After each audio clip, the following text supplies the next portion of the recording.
Matteo, you were the 2004 champion of the European Freestyle Pro Tour, now called the Freestyle Pro Tour. Tell tell us what was the tour like back then? How did it all start? How did you get into it all? Great to meet you, Sandy. And yeah, it was like it's great to have this invitation because actually makes me think about the past. Yeah, it was 2004, and I think I'm quite sure it was the second year of the tour, if I'm not wrong. Maybe you have more data about this, but because I remember the first year I got to know the tour. Maybe like 2003, I did a couple of competition. And then in 2004, it was the first year I actually made the whole tour. For me, it has been obviously a special year because obviously for the title, but mostly like it was very intense because I remember, I think we did around 12 events that year. Wow. So it was very intense. And it was actually what brought me to become a professional rider. The first competition, it was in Italy, in Imperia, in Liguria, and I think I won that competition quite unexpectedly, and then after then there was another event. I don't remember if it was the third or the fourth one. It was still in Italy, in Sicily, and I think I arrived third or something like this, and then it was like half the year between half the year of the tour, I was in first position. So there, obviously, I start to believe that I could make it, and I start to train more and more and more and more. Who were some of the other riders that you were fighting with back then? Yeah, there was actually the owner of Tricciani, Mickey Rosmeyer.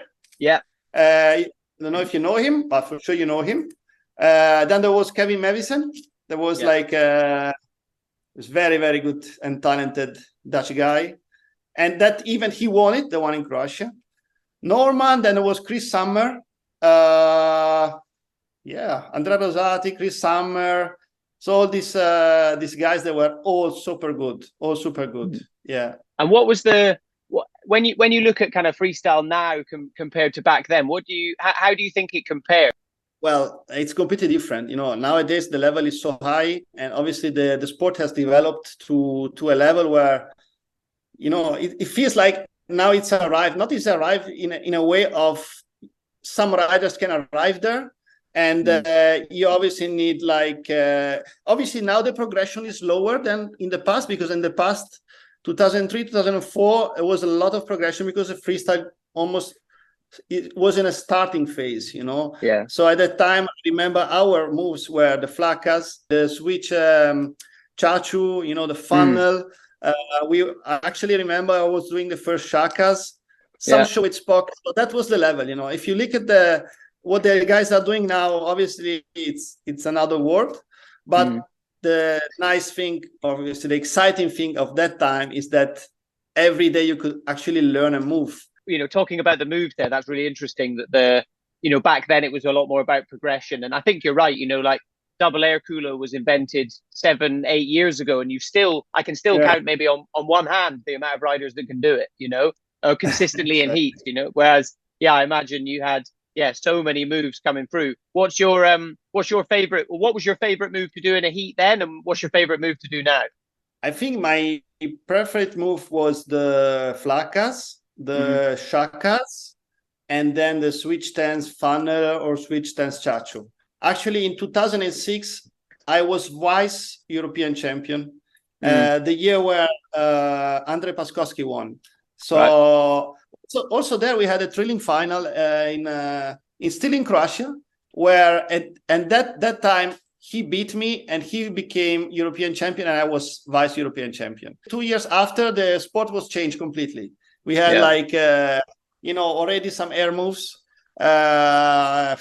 I remember Pasco was doing the normal chachu, which actually was a very, very, very, very radical move, actually difficult move to do it. And he was so consistent in competition, like every hit pulling the normal chachu is. I think still now the normal chachu is something that not every rider can do. Looking at the tour now, then, Who would you say is kind of one rider that you're really paying attention to, and you're like, oh yeah, he's got a champion in him, you know? Yeah, Or I she? always like, I'm always pushing for because I'm Italian, no? So I support Yeah, Italian riders, yeah, regardless of the brand they're using. So I always think like Jacopo yeah. Testa is actually also, I'm a friend of him, and you know, it's a story of like that I know him and the past, so I support him. Also, there is Giovanni, we Yeah. have some good Italians. You know, if we do a masters competition, we ever going to see you with a rash vest back on, getting back into it? Well,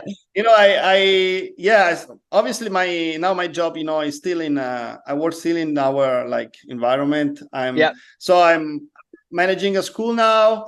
I'm leaving Legarda, and as soon as I can, I go in the water. Regardless of the sport, I do freestyle windsurf. I do a bit of wing foiling, and if you organize one day for a master, I hope still master and not grandmaster. I will No. join. I will Nice. join. Well, Matteo, Yeah. thank you so much. Thank you so much for taking the Thanks. time to chat to us. Thanks for Um, thanks for having me.